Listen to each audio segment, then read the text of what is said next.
Լիբանանի մեջ ֆրանսախոսության միամսյակի ձիրին մեջ Հայաստանի, Բելգիկայի, Կանադայի և Զվիցերիո տեսփանադուներու և ֆրանսախոսության միջին արևելքի գրասենյակի միացյալ նախաձեռնությամբ Բեյրութի Սեն Ժոզեֆ եկեղեցու մեջ տեղի ունեցավ Լիբանանի ազգային սիմֆոնիկ նվագախումբի ֆրանսախոսության ներդաշնակությունը խորագրով դասական երաժշտական համերգը։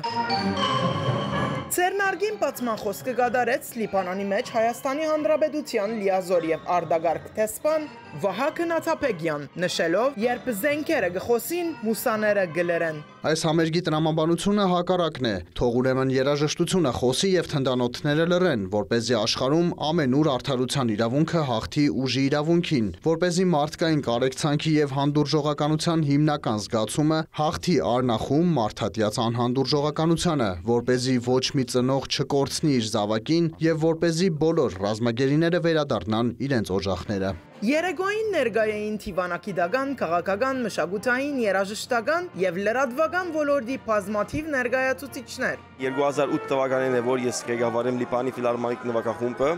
և գնամ ասել, որ այս նվագախումբի մեջ և անցյալ են և այսօր նաև գոյություն ունի մեծ թիվով հայեր և անոնք մասի կազմում են այս և քաղաքին, և մշակույթին, և նաև լիբանանյան կարևոր այս երաժշտական բարձր արվեստին։ Հանդիսատեսը տեղափոխվեցավ զուտ երաժշտական հաճույքի նոր բարձունքներ, վայելելով բազմազան երաժշտական ոճեր։ Գադարումները ներառեցին տարբեր երկիրները, տարբեր երաժշտական դպրոցները և ժամանակակից օրինողներու ստեղծագործություններ։ Այսօր տարբեր երկրների երաժշտություններ ենք նվագում։ Ծրագրում ներառված են լիբանանցի կոմպոզիտորների, ինչպես նաև հայ մեծանուն կոմպոզիտոր Արամ Խաչատրյանի շատ հայտնի ստեղծագործություններ Գայանե և Սպարտակ բալետներից։ Մենք գործեր ենք ընտրել, որոնք արտահայտում են հայկական ոգին և մշակույթը։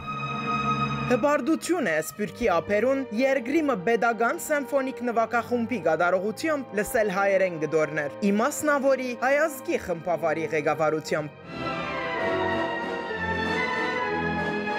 Պատիլ Մգրդիչյան, լուրեր, Լիբանան։